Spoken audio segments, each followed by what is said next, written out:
মাখিও।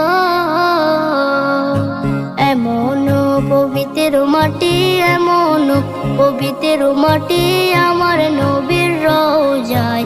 তোমরা যদি যাও গো মদিনায়, তোমরা যদি যাও গো মদিনায়। ইয়া রাসূলুল্লাহ, ইয়া হাবিবাল্লাহ, ইয়া রাসূলুল্লাহ, ইয়া হাবিবাল্লাহ।